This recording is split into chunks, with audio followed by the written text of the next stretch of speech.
वृंदावन में एक भक्त भगवान के दर्शन हेतु घर से चला। जब मंदिर के पास वाली गली में पहुंचा तो देखा मंदिर के समीप एक मिठाई की दुकान थी।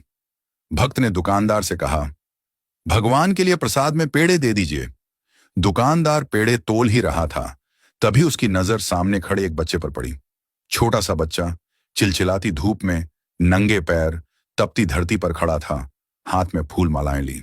वो पुकार रहा था, भगवान के लिए फूल ले लो, फूल माला ले लो। हर आते जाते भक्त की दृष्टि उस बच्चे के पैरों पर पड़ी। न चप्पल न जूते।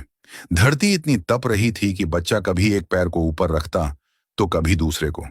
वो तपन से बचने की कोशिश कर रहा था, पर आवाज में समर्पण था, श्रद्धा थी, प्रेम था भगवान के लिए। भक्त से यह देखा न गया। उसने मिठाई वाले से कहा, प्रसाद यहीं रखो, मैं अभी आता हूं।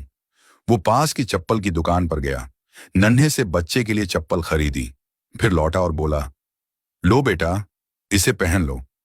बच्चे ने चप्पल देखी, फिर उस व्यक्ति को देखा, फिर आंखों में आंसू आ गए। उसने पूछा, क्या आप श्री कृष्ण हैं? व्यक्ति मुस्कुराया, बोला, नहीं बेटा, मैं श्री कृष्ण नहीं हूं। बच्चा जिद पर अड़ गया, नहीं, आप श्री कृष्ण ही हैं। मैं किसी को नहीं बताऊंगा, पर मुझे सच सच बता दीजिए ना। व्यक्ति फिर बोला, नहीं बेटा, मैं तो बस एक इंसान हूं। बच्चा बोला, तो आप श्री कृष्ण के दोस्त होंगे, क्योंकि कल रात मैंने भगवान से प्रार्थना की थी। भगवान, बहुत गर्मी है, मेरे पास चप्पल नहीं है, मेरे पैर जलते हैं, कृपा करके मुझे चप्पल दे दो। और आज आप आए चप्पल लेकर, इसलिए आप जरूर उनके दोस्त हैं। उन्होंने खुद नहीं आ पाए तो आपको भेजा है। यह सुनकर भक्त की आंखें भी भर आईं। उसने बच्चे को गले से लगा लिया और कहा, हाँ बेटा, श्री कृष्ण ने ही मुझे भेजा है। अब धूप में तुम्हारे पैर नहीं जलेंगे। तुम छांव में खड़े होकर भी फूल बेचोगे और तुम्हारे फूल जरूर बिकेंगे।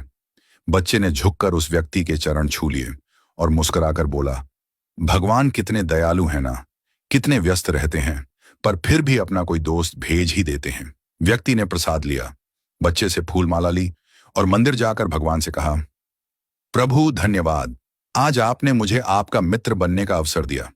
दोस्तों, भगवान सबको एक मौका देते हैं उनका मित्र बनने का। यह हम पर निर्भर करता है कि हम उनके इस निमंत्रण को पहचानते हैं या नहीं।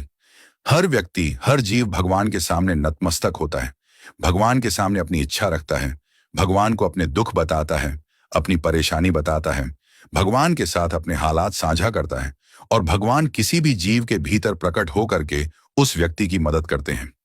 यदि आप चाहते हैं कि आपको भी वो मौका मिले कि भगवान आपके भीतर प्रकट